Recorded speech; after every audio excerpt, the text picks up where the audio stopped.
Hello and welcome to episode 132, 1,000 trees, and it's a new year. I have celebrations. I have fireworks behind me. I have somehow frozen them because I have a remote with which I can freeze fireworks behind me. But that apart from that magic trick, I know several others. So that's why you need to watch pop shots and know what my magician chops. My name is Dr. KK, and I'm the innovation officer at Inago. And Tony, you can explain what magic you do as well as why we calling. I mean, what is pop shots First of as well as all, yeah, yes. yes, first of all, Kate, a happy new year to you and Thank happy you. new year to all of our watchers and viewers and listeners and whoever you are around the world. Welcome to PubShorts, which is a podcast which Kate and I record, where we talk about stories impacting the world of academic research and research publishing. And we like to give each episode a music theme and name it after a song. So this particular episode is called "A Thousand Trees," which is a song by the Welsh group Stereophonics from late 90s, 97, 98. And the song story of how one small spark can burn through a whole forest, an entire forest, Hmm. really fits this week's sleuth stories. Right. Single whistleblowers, dodgy papers, AI tools where findings can set entire research communities on fire. Really reflects the images behind the song "A Thousand Trees." Right. And Tony, are you ready for the first story? Yes. All right, so here we go. It is research integrity based, and I'm very, very, very proud to present this story.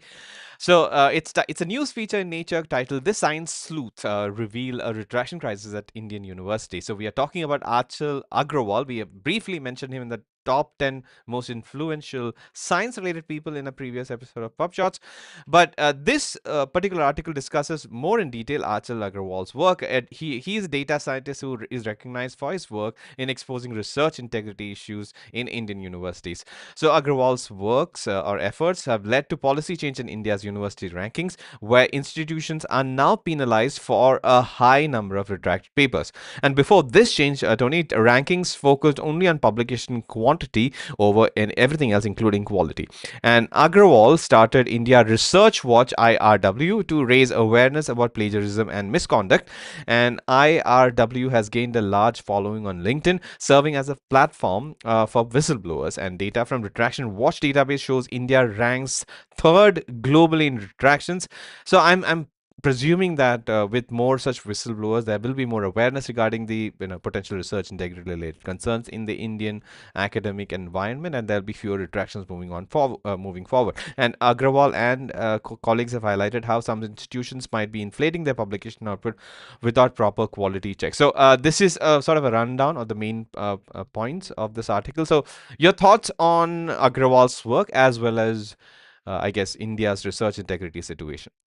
Well, I don't want to comment on India's research integrity situation. Either the fact that India has the second or third largest number of universities and high research institutions in the world, means that the volumes are going to be commensurate with that as well. Mm, So I think that we shouldn't be too surprised that there are things that might go wrong occasionally when putting research. mm, Um, bringing research together. I think what the work that people like Agrawal and others are doing is really, really important in terms of highlighting the sort of potential misuse of the research communication process and any potential issues. So I really think the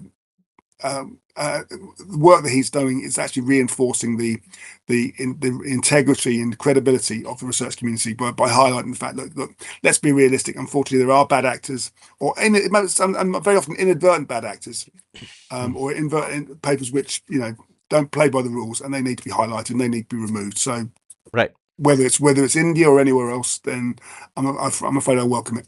Right, and in his LinkedIn post related to the Nature's Top 10 article, he mentioned his inspirations being Elizabeth Big, who we have Yeah, interviewed in yeah. our podcast, a research integrity sleuth, of extraordinary one at that. And this next article is related to her work. So this is Science Sleuths raise concerns about scores of bioengineering papers.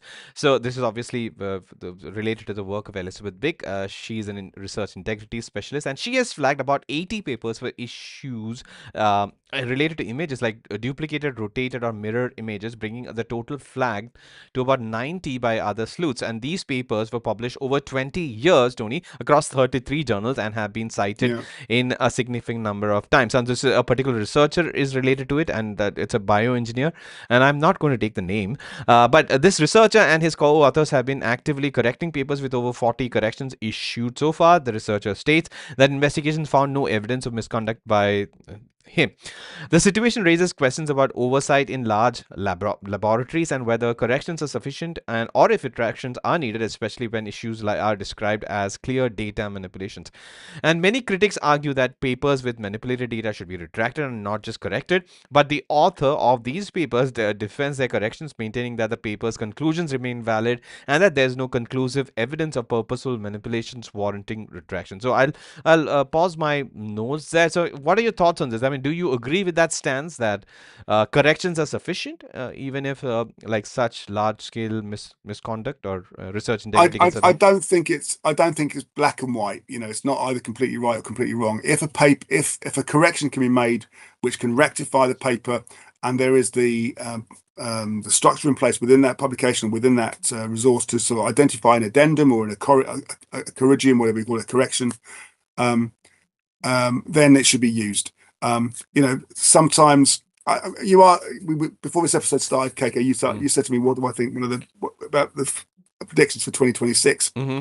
and I didn't really have anything ready. But more I think about it, one of the things I think will happen more and more in 2026 is that we're going to see more stories of historical papers, you know, legacy papers being retracted.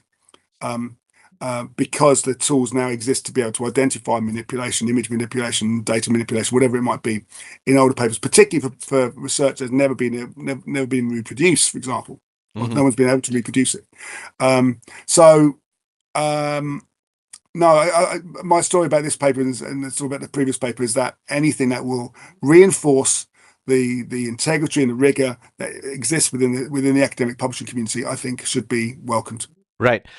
Now, interestingly, Tony, you asked. I think you said that you wanted to discuss how researchers. There's probably a Pop Shots episode or a feature where we can talk about how researchers should use AI in their considering the developments. And I Yeah. mentioned that there's an article, and this is the article that I'm shifting to. This is a careers and recruitment career feature. Title Focus and AI assisted reading workflow for information overload. Now, very interestingly, this is written by Ji-Cheng Lin from Yonsei University in South Korea, which is interesting because I have been conducting these sessions with individual researchers or research groups to sort of help them with their research, questions in terms of how to do their research better. And so I've been doing that over the last couple of years, but I just have another sort of session with one-on-one sort of a session with researchers planned for the first a couple of weeks of January as well. So interesting to come because a lot of the questions that I've received and the questions during these conversations that I've sort of taken and I'll try to answer is how to use AI in research writing workflow. So anyway, going back to the article, so this is on managing research reading overload. So what does this writer recommend? The core aim for this recommendation is practical, and that the right AI workflow can help you read wider. As a researcher, you can read wider and think deeper without losing rigor. And so the problems always remain the same. The literature keeps on expanding, and our attentions are always getting sliced between different things. So there are several things in this, and there are prompts as well. I do not know why this is being blurred. I think it's because, oh yeah, it's because of this. I think I needed a sort of I guess a string of things which from my newsletter to read it. But anyway, I read the entire paper. There are prompts in the second page. But what is focus, Tony? You might be wondering what focus is. So focus refers to wait, hold on, let me have it. What is it? Finding, organizing, condensing, understanding, and synthesizing research. And that's the acronym for focus. What a brilliant acronym. Yes, I think yeah, it works really well. And apart from obviously the things he finding is obviously using AI related or AI tools in terms of finding. Condensing can also take the take the use of or be done with the use of AI tools. And one thing that he mentions is Notebook LM, and as well as Google AI Studio overall. And he provides prompts if you can read. If you have a Nature newsletter subscription, you will probably be able to read the entire prompts here as well.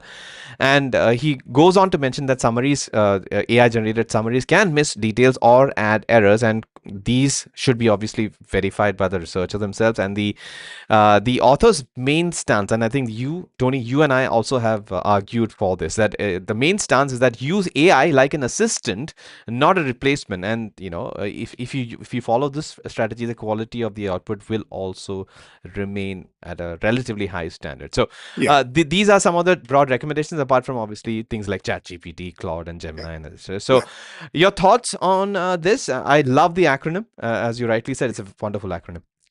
Hmm. Um, Look, it's no secret that we as an organization have tools which do exactly this, AI assisted Hmm. um, AI tools to assist us of the reading workflow, the literature discovery workflow. Nago Read was developed over 5 years ago. In fact, the early versions of Nago Read to do exactly this. Mm-hmm. So I think there's an absolute place in the workflow for AI assisted work for AI assisted content summaries. So look, and the reality is also that no researcher, I think, no matter how good or how prodigious he or she might be, can keep up with all the literature that's being published in this particular space, particularly when they start going into the interdisciplinary areas. When you've got 5 million articles published every year, or potentially 4.5, 5 million, where do you start?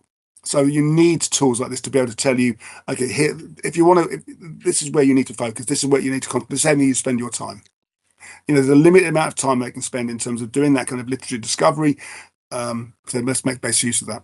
Yeah. All right. Moving on to the next. So this is I found the actual link. I had sort of truncated the string after the question mark. So these are the prompts, as well as some other sort of steps that is detailed in this. It's a wonderful article. You should probably read it. And there Yeah, are and if your institution doesn't subscribe to nanobiotechnology, do it's a great journal. right. All right, moving on to the most, I guess, talked about story from this slot in this episode of PubShorts is the next one from Research Information, and it is a news story. I think it's titled "Most Peer Reviewers Now Use AI." And when I read it, I was surprised. But it is factually right, but I think most is misleading. So this is based on a recent report by Frontiers, and it indicates that 53% of peer reviewers are now using AI tools in their work. So that's why most, the higher percentage, the majority. It signifies a major shift in research publishing with the potential to improve transparency and equity. If suppose people acknowledge this and again start stating it. This study, which surveyed approximately 1,600 researchers, found a strong willingness to use AI responsibly, especially among early career researchers. So, while AI is currently used for drafting and summarizing manuscripts, there's significant potential for it to enhance rigor and reproducibility. And Frontiers has proposed policy recommendations, including mandating AI use for transparency, providing training, and ensuring equitable access to AI tools as well. I found this. I mean, apart from obviously this, the percentage was. I'm happy that if the survey results are now showing this, because I think that the actual percentage is higher, and Yeah, I people are do. simply not confessing to the fact. And but it's a good, Absolutely. yeah, it's a good thing to sort of start a conversation as to Yeah. when should we sort of legalize the use of AI tools, and whether obviously Tony, you and I are involved in working or are involved in the development of a AI assisted peer review workflow itself, in the sense that our aim is to provide the state of the art peer review assistant for researchers, and which should take care of all the different potential, let's say, negative aspects of AI, and mitigate for it, or mitigate for them, and to provide a wonderful workflow. So from that point of view, where are you, and what are your thoughts on this article and the research? Um, I'm surprised, like you, KK, that the figure was only 53%. We provide peer review services to publishers, for example, and we have to check whether the reviewer has used AI within their particular workflow when they're in their peer review reports, because sometimes it's quite obvious that they have. Mm-hmm. So then from time to time we'll have to go back to that reviewer to say, look, can you please review this text? This is very obviously used AI. Please make sure that you have seen this text and you agree with this text and you can sign off on this text. Mm-hmm. But these tools are getting better and better. As you said yourself, we've developed our own tools. We won an award for it. In fact, last year, won an award for innovation Mm-hmm. for this particular peer review assistant we've developed. So I think it's quickly becoming a reality. It's something which I know every publisher is thinking about, some slightly quicker than others, but you can be certain that within the next 2 to 3 years, and that will help to alleviate that kind of that peer review burden as well. Mm. If if there's a kind of an AI process that can take place before the human process, or perhaps after the human process, just to make sure that those papers can keep working, going through the workflow, Right. All and right. not get stuck in a log jab. Yes, and where can publishers who are interested in probably exploring an AI-based peer review workflow for them, I'd where can? suggest in the first instance they contact me directly. So tonyo@inago.com, and I'll be able to tell you all about Inago, the Inago peer review assistant. Right, right. Thank you, Tony. And moving on to the second last sort of main story, we've got a scholarly kitchen post, and this is from Phil Jones, and it's titled "Why We Must Work Together to Harden the Scholarly Supply Chain." So, if you're not familiar with harden in the context of, let's say, chains and in the security, it's something that I've been increasingly familiar because of my IT team, Tony, who keep on hardening things to make sure that hackers cannot hack into our systems, as well as users cannot get into admin settings and everything. So that's a new Yeah, term for me, and it is the same sort of harden that has been used here. So obviously Phil mentions the challenges in terms of the existing challenges in terms of suspicious submissions and paper mill submissions and everything. So he gives historical perspective. Historically, trust in academic publishing lived in smaller scholarly communities, and now systems shoulder that role, and editors are being asked to vouch for work based on only what the authors provide, and investigations lack agreed standards of evidence and often depend on researchers' own records. And I'll come to the tweet as well. Sorry, not tweet. The LinkedIn post by James Butcher, and but much of it focuses on checks at publication rather than upstream or research workflow. So now he has already. I mean, he has presented a screenshot. I think it is a screenshot of a LinkedIn post that James Butcher posted after the STM London Integrity Days, and these are some of the conversations that all the people are talking about after attending this, and some of our colleagues, including our colleague Mary Miskin, as well as our CEO Abhigya and Arun, were part of this, and they presented our solution, the Inago reports, as well in the STM Integrity Days conference. And so some examples that he mentions in terms of initiatives include, okay, these are very sort of weird acronyms, but I'm going to scroll. So QUAREP, LEMI, Oscars, and Oscars is another sort of a thing, and award-winning tools like the Profectus Academy. Technical building blocks such as these exist, such as CTPA, and for image certifications, and Omero. Oh my god, this is a bunch of things. So this is what I try to read: Quarep, Lemai, and Oscars, and we are talking about CTPA and Omero. These are some of the tools and standards that exist it's in. funny that some of the abbreviations, the full names, are easier to read than the actual abbreviations. It's kind of self-defeating, isn't it? Really? Yes, and it also is, I think there's an amount of I think Star Wars inspired acronyming in Yeah, this. Yes, and yeah. the core challenge is socio-technical, a collective action, mistrust, and communication gaps block progress. The author Phil argues publishers cannot solve this alone and calls for a new alliance of publishers, funders, institutions, and researchers. I mean, this is basically the theme of most of the articles that we read in the scholarly kitchen, that the community needs to sort of come together. And I Yeah. completely agree in the hardening, and in the hardening, or let's say integrity, I guess. Maintenance should happen. Reinforcing integrity measures. Yes, and should happen upstream is another thing Yeah. that I take away from this. Uh, It i- should be happening all the way through, yeah. and again, not wanting to put my crystal ball on, one of the things that we have to see more of are these sort of stamps of approval, these kind of like kite marks that will appear during the sort of the scientific communication process. So it's past its initial integrity checks, it's past its technical checks. Someone has had to intervene to say, look, there's a simple process which makes every single paper is checked and goes through the same rigor, so that there's absolute transparency, there's absolute honesty and fairness in terms of how we're looking at these papers. And Mm, if there's anything that's questioned, anything that comes up as being questionable, then that goes back to the author to check. So I right. think we're going to see a lot more of that. Right, Tony, a few months ago, I think in September, we talked about a conference called Agents for Science, which was completely sort of AI was involved all over. AI, there was a reviewer as well, if you remember. And we have results from that conference in terms of its Okay. submissions and everything.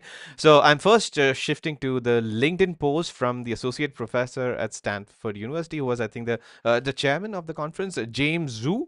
And so it explains what happened in the conference. So it's very interesting. I think you should follow him. And let me just minimize this. Yeah. Yeah, right. The this is about that conference, Agents for Science, which was the first of its kind to use LLMs as both authors and reviewers for research papers, and they received 315 Tony AI-led submissions, accepting 48, with reviewers being GPT-5, which was negative, and Gemini being the positive reviewer, and Claude being a balance. In the sense, these are sort of after they put all these three, it found that Gemini was way more negative than, for example, GPT-5 is way more negative as opposed to Gemini, and Claude was a more balanced one. So AI reviewers, James says, were good at spotting technical mistakes, but sometimes are overly complimentary. So there's a wonderful sort of infographic if you want to read further. The paper, which I'll shift to after I read the notes from this, noted that 56% of the submissions had hallucinated references, or at least one hallucinated reference. That's the irony of this. And human input was more prevalent in the early stages of research, which is hypotheses design as well, whereas AI was more autonomous in later stages, which was basically analysis and writing. Papers with less autonomous AI tended to be accepted, which is not at all surprising because more human sort of overview and oversight in this. And the experiment was considered a success as per James, and he calls for a second iteration of the conference, and I'm looking forward to it. So, any thoughts on this? I mean, especially with this sort of breakdown of as to how they use these three models, or rather these three LLMs, and they found differences in, let's say, the positivity and the negativity. So, your thoughts on this? Um, Again, I think it reinforces the fact that the reality that is that we're going to see AI being used throughout the workflow more and more.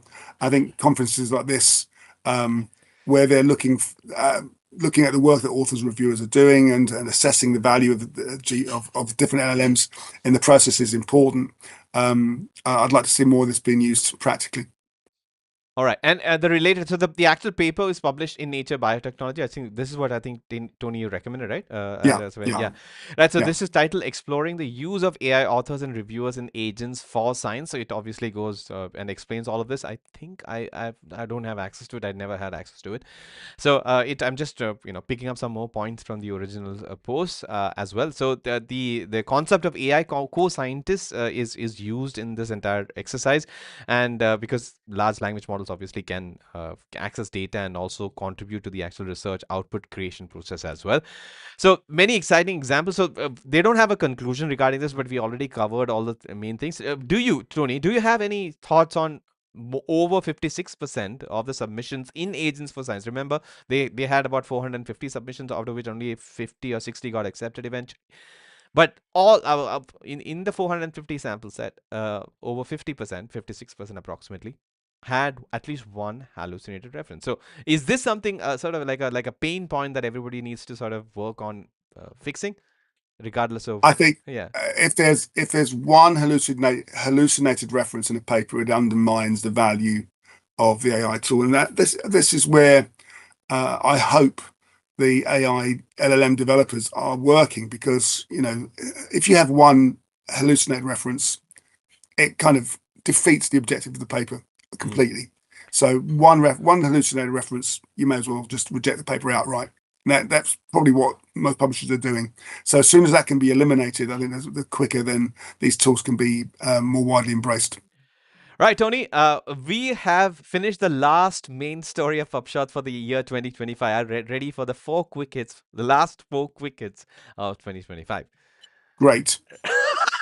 thanks, thanks for being so enthusiastic about our wonderful conversations here. So this one from Emerald Insights. It's from Qualitative Research Journal. It's a sort of concerning one. I think we should talk about it. So should be edited by a native speaker. This is the name of it's a conceptual paper. This is the title. Should be edited by a native speaker. Anglo-American hegemony and peer review process. So this explores the Anglo-American English hegemony in academic publishing, and basically the authors have used their own peer review experiences and existing literature to discuss how linguistic dominance and power dynamics affect academic publishing. And they see linguistic hegemony as having two sides. It helps standardize things and makes research more accessible internationally, but it also creates disadvantages for non-native English speakers.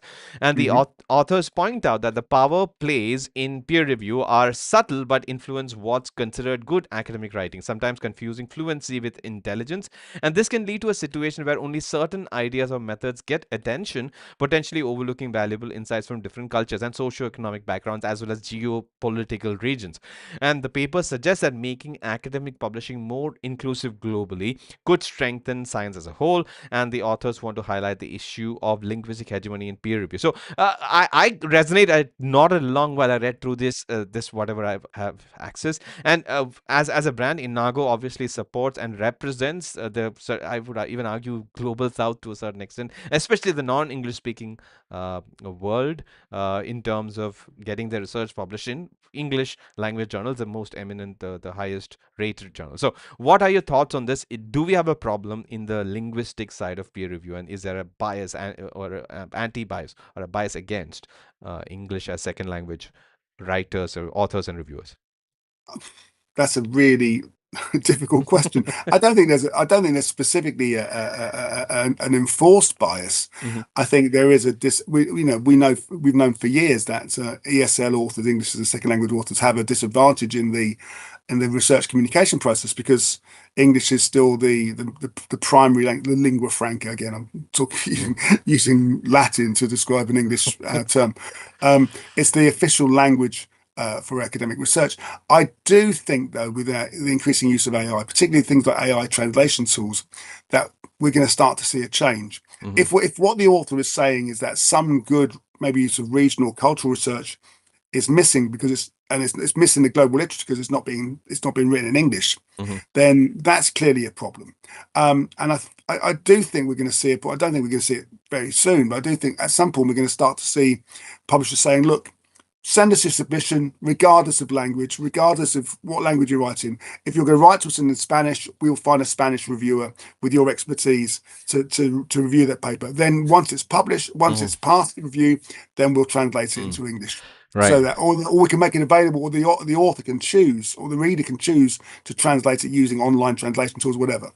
Um, I think that is going to change, but as it stands at the moment, whether we like it or not, English is the dominant language, and that ESL authors have become a natural sort of obstacle to overcome, an additional obstacle to overcome to get published, Mm. which is why we're here to help. Right. All right, a couple of quick research integrity stories. This is sort of interesting title: How to Juice Your Google Scholar H Index Preprint by Preprint. So I'll just explain what has happened. So a researcher from the Middle East, as far as I remember, no, yeah, he's from the Middle East, but he works at the Chinese university. Allegedly inflated his Google Scholar H Index by uploading numerous low-quality preprints to Tech Archive that were heavily self-cited, and eventually Google systems are vulnerable, and because of despite these, I mean, in the sense Google's H-index system consider these as citations and inflated the H-index, and this is a sort of a cheat attempt, and obviously this is from Retraction Watch. Any thoughts on this? As in, there are obviously hundreds of different ways that people will find to inflate because of the publish or perish culture, and that is what we need to sort of root out from the Yeah. foundation. Yeah, but then Oh, any thought on this? the only comments I'm going to make is that with the increasing use of AI and computers in these sort of in the workflow, that gamification is going to be Mm. it's just a natural. If you're going to cheat, if you want to cheat, you'll find a way to cheat. Unfortunately, and they need to be highlighted Right. and identified and removed. But it's unfortunately it's a reality. Another slice of research integrity issue or common issue is data related one. So this one it's titled one of Kazakhstan's top nuclear physicists also leads his nation's retraction. So the retractions from this research are primarily due to issues with data reuse and suspicious similarities in image background noise, suggesting potential data manipulation. And the researcher has defended his work, attributing these issues to technical factors and denying any sort of intentional misconduct. That intent is being discussed across in different aspects of our society as well, whether there was intent in doing whatever. So, Yeah. any thoughts on this? As in, I believe, like I think we talked about whether corrections are sufficient in a previous story that we discussed. I believe that corrections are not always sufficient because you are sort of tackling. I mean, retractions send a signal for the future of research and the younger researchers to not try anything, so that the published version of record or whatever in whichever journal becomes a trustworthy source for, let's say, the public as well as policymaker. And from that point of view, I mean, I'm sort of answering what the question that I posed you earlier, and I feel that retraction should be, and it's more than corrections. But obviously, there needs to be research integrity evaluation. So, your thoughts on this in terms of data manipulation and image background noise? I think it's unfortunate it's such a prominent academic in their field, but it shows that there's always going to be some elements of game playing again, Mm. and it's if it highlight if it's I'm sure he didn't intentionally do this, but if it can be identified as actually affecting the outcome of the paper, then it needs to be retracted. Right. And the final story, final quick hit that we have for PubShorts for the year 2025 is related to the UK. So this one is from Quantitative Science Studies, a review of annual statements on research integrity from UK institutions in 2023 and 2024 with a focus on research fraud. So this study reviews UK universities, obviously annual research integrity statements, and compared them with pub peer comments to assess research fraud finding.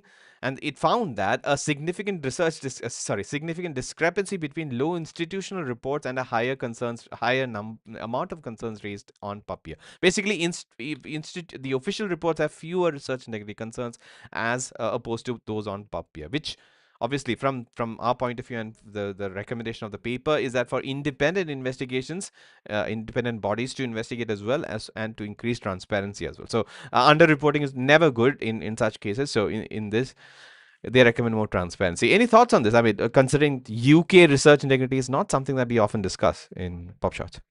Um, no, but I'm glad that these are being picked up again.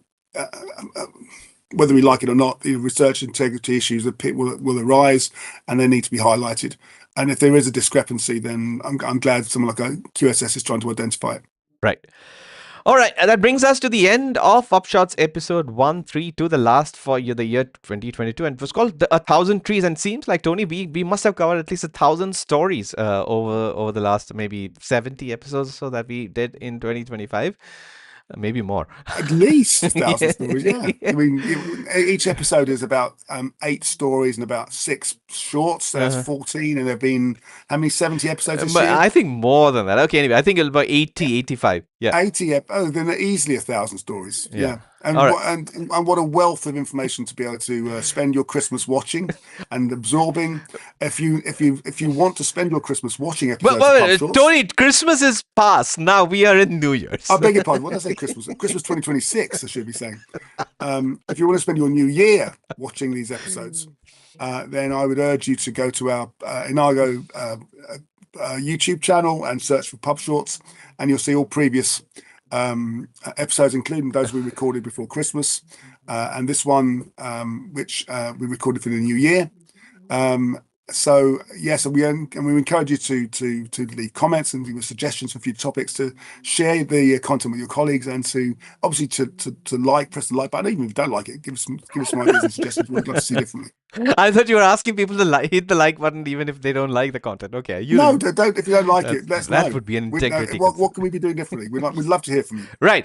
And Tony, what are your plans for the new year? Any special plans? Are you sort of going to the moon or something? Um, no, but we don't normally, generally don't. My wife and I don't do huge sort of New Year's Eve celebrations. We tend to, because quite a family thing. But this year we're going to a performance my son his wife is a singer, Hmm. and so we're going to one of her. She's got a New Year's Eve performance, so we're going to go to that. Right. And do you have any wishes for the audience for the new year? I wish you watch all previous 131 episodes of Pub Shorts, Right. and subscribe to the Pub Shorts channel, so you'll keep up with all the next episode. You know, we do this because we want to encourage good uh, practice in Mm. research communication. Right. We're not doing this for ourselves. We're doing this for the good of the community and to share a summary, a distillation of knowledge um, with our audience. Mm. So we just wish you a very successful 2026, and if your publication hopes are achieved, and if we can help you to achieve those goals, then let us know.